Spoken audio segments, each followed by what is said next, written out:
they don't realize they are in an absolute economic war with China, because that's what China is thinking. We want to take all of your market share. We want to produce every vehicle. In this fascinating episode of Mindblowers, Aptera SEO Steve Fambro warned the US and the European car industry about a potential Chinese dominance if we don't change and adapt. Follow this interesting conversation between Steve and Daniel Kafer, who is a futurist, author, and former Facebook executive.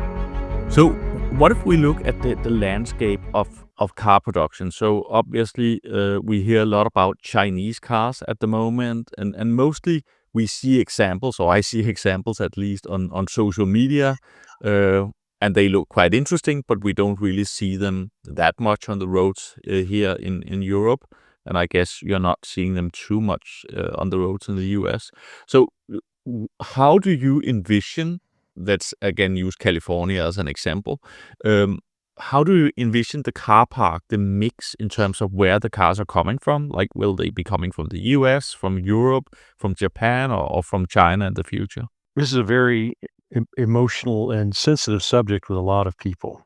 And so I have an American perspective, which is different, than the rest of the world, different from yours. But I was recently at an event in Detroit, and I was shocked, the irony and also the cognitive dissonance that automotive executives of American, the big three, if you will, it's just their opinion of China. Well, maybe we can find ways to partner on this and that, and how do we, work with and grow with China, this or that.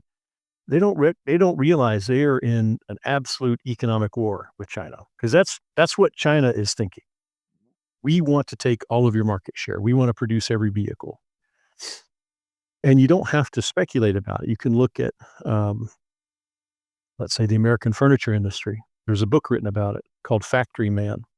And it's about the loss of the American furniture industry, not a company, but the industry, to China.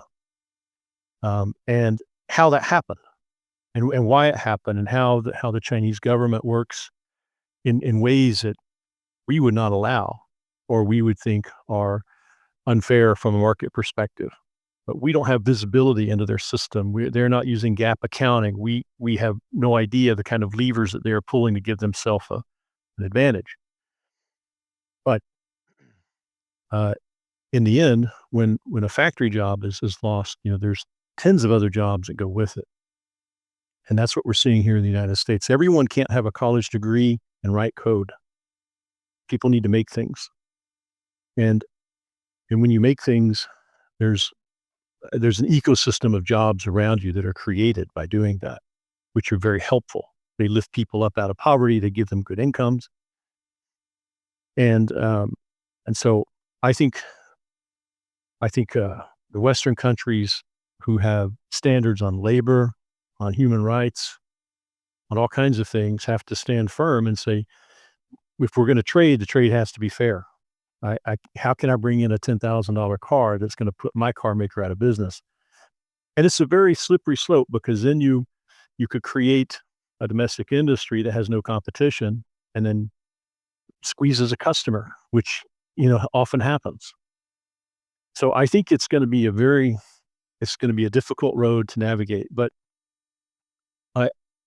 I also think it's a lesson in silly, childlike way of looking at the world. The Airbus, Boeing, every American car company set up research and design centers in China. They put factories there, and they said, "Oh, we'll train the Chinese to just make our parts for us and send us parts, and that'll be it." They're very smart people. They have ambition. What did they think was going to happen? And so they created this monster, essentially. But now we have to compete against it, or create, whether it's a combination of tariffs or whatever, to make sure that we're all playing on the same level playing ground. So I would say Chinese car companies, unchecked, could easily be the end of Western car companies. And it's an incredibly real threat. and they have their head in the sand about it. So they have to recognize that. And I don't think there's no cooperation with China about it. I think they have to recognize that it's a sort of economic warfare. And it's unpleasant. We don't want to use those words today because I've lived around the world. I've worked in different countries. I can work with anybody. But also want to make sure that, you know, we're working fair and we're working alongside the same rules. And I think that's what we have to do from a trade perspective. And I don't think it's going to be easy. China is already the most rapidly growing car manufacturer of origin in Mexico, just right on our southern border. And there may be very little that we can do to prevent Chinese companies from setting up in Mexico, which in that case, it would be just like Ford and GM and everybody else who already makes cars in Mexico. So it's an interesting situation that they've gotten themselves into, but it's to our benefit as citizens of this country to make sure that we have as many manufacturing jobs as we can get and not to export them to China. So that's my thought on that. But in terms of the quality of products, I think they are world class. I've seen them. We've bought 2 of them at Aptera to tear apart and drive, and we've had world class experts come in, say these are some of the best components they've ever seen. Many of these companies hired the very best Western engineering companies to get to that point, but now they're sufficient on their own. They don't need the West anymore. So it's going to be a real challenge. The products are good. They're not good. They're exceptional good quality. The pricing is incredibly competitive. It's not going to be easy to compete against them. And so we talked a lot about China here, but where do you see Europe and Japan in this mix? This is a pre-electric vehicle situation. So the problems that Volkswagen or Stellantis are having in Europe are more related just to the overall industry rather than just electric vehicles. For me to opine what their business is doing wrong and to fix it, I feel a little underqualified. So I'm just a one-person commentator, but um,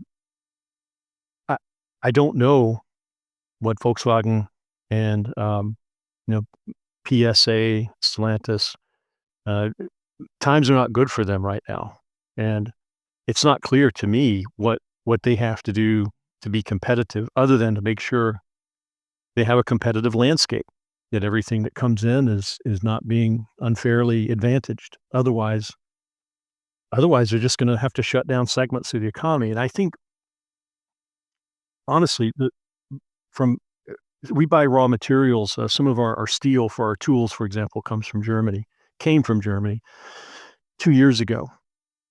This is an incredibly energy intensive process to make these big blocks, 10,000 kilogram blocks of steel.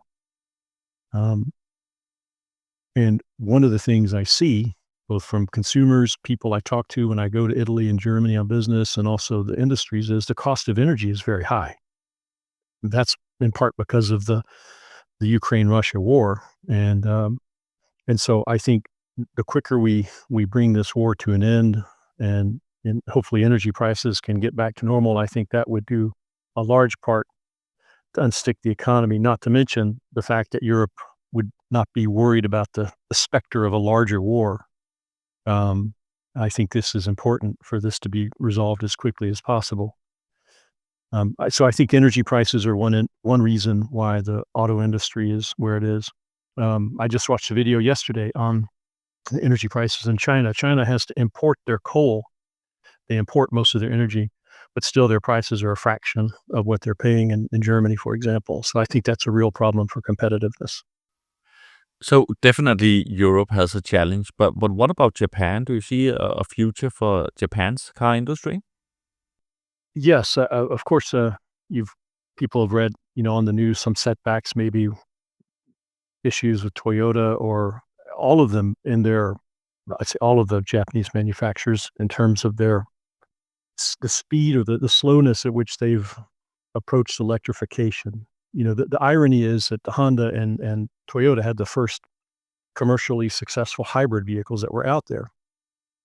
And even though there were other hybrids that came after them, at least in California, people wanted the Prius because it looked like what people thought a hybrid should look like. And of course, people are also buying a vehicle to emote what they care about the environment, or they care about this, or they care about hunting, or whatever. And so really for a long time, the Prius was in the Insight. And I had one of the first Honda Insights. It was a miserable little vehicle, but very efficient.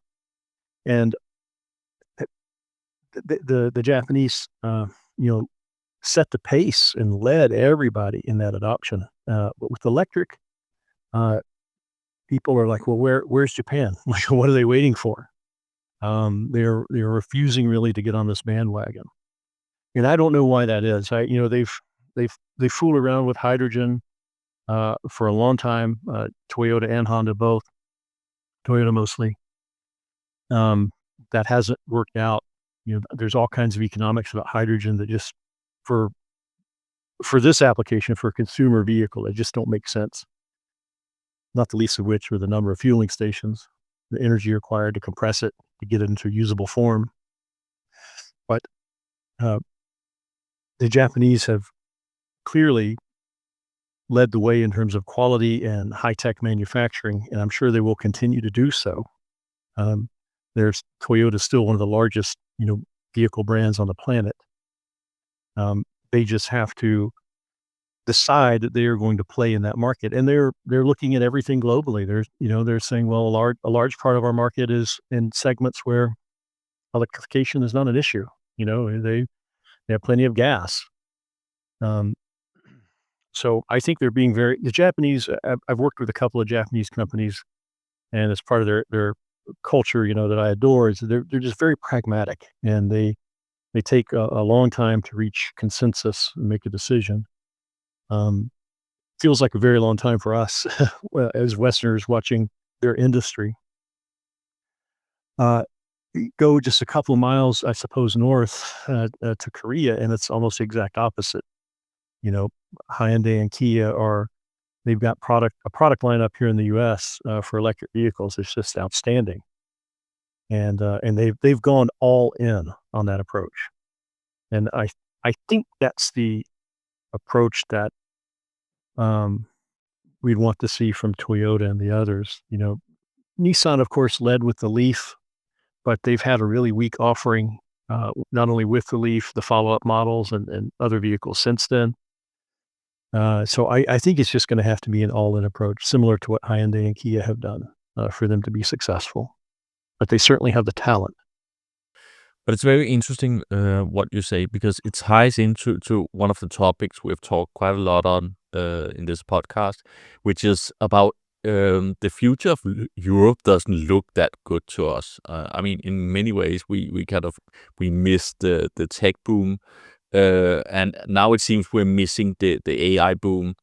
Maybe it's not so obvious when you live in the States, but I mean, you guys have OpenAI, you have Google doing Gemini, you have Meta leading in that space as well, and we don't have a lot in Europe. And it seems to be a bit the same you're actually describing here in the car industry, Europe being a slow mover. And one of our concerns is actually that Europe will turn into this museum that people will visit because it's beautiful, but in terms of power and strategic dominance, it's completely left up to the US and China. And it seems like it's a little bit the same picture you're painting when you talk about the car market.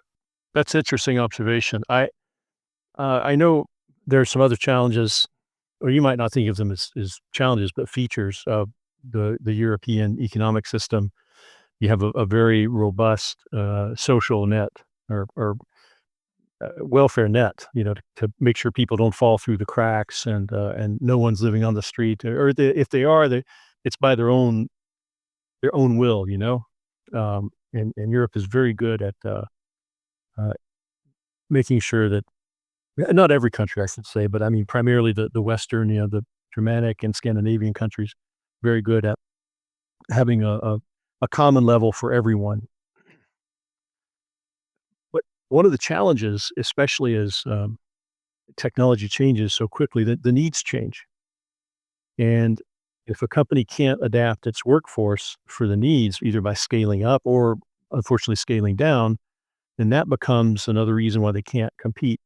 For example, with one of the American executives I talked with about the union involvement, there's little incentive to improve processes that reduce man hours necessary to build a car because they still are on the hook to have so many union employees for that stage of assembly. So if they improve the speed of the robot and they need 9 people instead of 10 people, they still have to keep that 10th person. They can't lay them off. Um, that makes that company uncompetitive compared to China. And I know in Italy, it's very similar. I imagine in Denmark and Germany, there's probably similar rules, but it's in Italy especially, it's virtually impossible to fire someone from a large company. So you have a product line that's not selling, or you either make some changes that improve it so that you need fewer people. It's not clear to me that you can realize those gains in European countries. So I would say that's you have to have employee flexibility. One of the reasons we have uh, places like Silicon Valley in the United States, it's incredibly. Maybe it's not the best place to live permanently. Maybe it's very high stress if you're in that startup world. But you've got great universities, pretty good weather, and you've got a highly mobile workforce. People can leave and go from one job to another if it's better for them, or companies can let people go if they have to cut their costs. And so there's extreme mobility, probably the highest mobility I've seen around the world. You can bring people on or let people go very quickly. And I think that's necessary to be competitive. So I think that's a cultural and legal element that the European countries have to consider moving forward, is how do they have that same employee mobility so that the companies can realize gains and are not saddled with sort of future costs they can't get rid of. So how do you see robotics play in the car industry in the future? Um, I mean, Elon Musk, for example, I think he predicts 1 billion robots in the world by 2040. His predictions does change a little bit, I think, from interview to interview, but it sounds pretty dramatic, what he's forecasting. Um, do you think that will kind of level the playing field, so it doesn't matter that there are cheaper wages in China than in the US, for example? Well, I have two thoughts about it. I mean, it's already happening in China. A lot of these modern automotive factories um, have radically fewer people. They're full of mostly robots.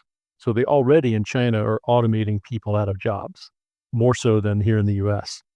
I would say most of the new automotive plants in China are incredibly roboticized with far fewer people than their European or American counterpart.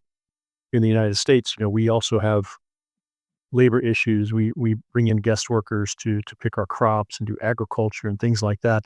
This is this is a problem that we've had since commercial agriculture. I mean, I was a farmer before I started Aptera, and one of the oldest books on agriculture, De Re Rustica, written by Columella 2,000 years ago.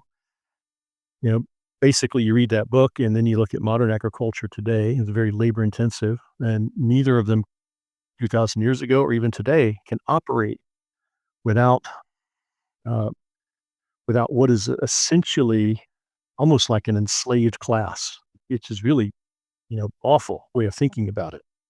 But that's one area where automation, you might say, would reduce the need for that. And they're doing all kinds of automation things in agriculture. Every day they're bringing out new technologies, new products.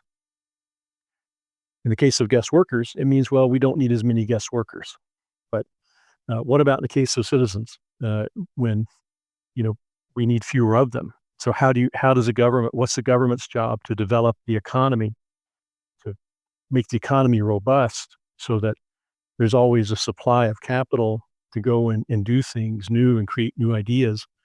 I learned something I didn't really, one of my colleagues pointed out to me about the stock market in America. Um, we have this 401, we call the 401k investment that people make from their paycheck. And this money is pulled out from every paycheck, every other week from just about every American working, and it goes into the stock market. And so you have this market that has a continual input of cash to create momentum and to move money into new ideas and products and services.